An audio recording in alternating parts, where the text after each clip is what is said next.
IAS institute నిర్వహిస్తున్న all India scholarship exam pass అవ్వండి. 2 years ఫీజులో 50% మాత్రమే పే చేయండి. స్నేహితుడి పెళ్లి కోసం వారంతా ఎంతో సంతోషంగా వచ్చారు. పెళ్లి పందిరిపై సందడి కూడా చేస్తున్నారు. వెరైటీ గిఫ్ట్లు తెచ్చి పెళ్లి కొడుకుతో ఓపెన్ చేయిస్తున్నారు. అందరి ముఖాలు నవ్వుతో కనిపించాయి. ఇంతలోనే ఓ యువకుడు స్టేజ్ పైన కుప్పకూలిపోయాడు. కాసేపటికే చనిపోయాడు. ఇంతకీ అసలు ఏం జరిగింది? ఒకప్పుడు గుండెపోటు అంటే పెద్దగా తెలియదు, కానీ కోవిడ్ తర్వాత గుండెపోటు మరణాల గురించి నిత్యం వింటున్నాం, కళ్ళారా చూస్తున్నాం. నడుస్తూ, వాకింగ్ చేస్తూ, డ్యాన్స్ చేస్తూ, అలాగే జిమ్ చేస్తూ ఉన్నపాటుగా ఒక్కసారిగా కూలిపోతున్నారు. వయస్సు, ఆరోగ్యంతో సంబంధం లేదు. చిన్న పిల్లాడి గుండె నుంచి యువకులు, మధ్య వయస్కులు, వృద్ధుల గుండె చప్పుడు ఆగిపోతుంది. క్షణాల్లో ప్రాణాలు కూడా పోతున్నాయి. తాజాగా పెళ్లి పందిరిలో యువకుడి మరణానికి కూడా గుండెపోటే కారణంగా తెలుస్తోంది.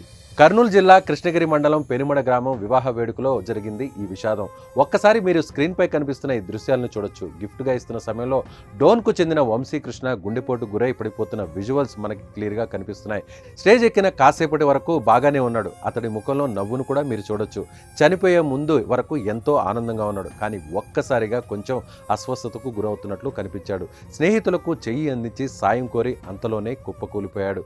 వెంటనే వంశీని డోన్ ప్రభుత్వ హాస్పిటల్కి తరలించగా అప్పటికే మృతి చెందినట్లు వైద్యులు ప్రకటించారు. అమెజాన్ లో పనిచేస్తున్న వంశీకి కేవలం 25 ఏళ్లు మాత్రమే. అలా పెళ్లికి వచ్చి ఇలా మరణించడం ప్రతి ఒక్కరిని కలిచివేస్తుంది. చేతికి అందొచ్చి కుటుంబానికి అండగా ఉంటున్న వంశీ మరణం వారింట తీవ్ర శోకాన్ని నింపింది.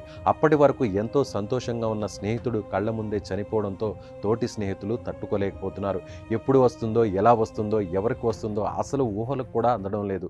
చిటికలో వచ్చి చిట్టె గుండె ఆగిపోయి విలువైన ప్రాణాలు పోతున్నాయి. ఇలా సడన్ డెత్లు తీవ్ర ఆందోళనకు గురి చేస్తున్నాయి. ఎప్పుడు ఎవరిని కోల్పోతున్నామో తెలియడం లేదు. సడన్ డెత్లు కారణం ఏమనుకుంటున్నారో మీ అభిప్రాయాన్ని కామెంట్ రూపంలో తెలియచేయండి.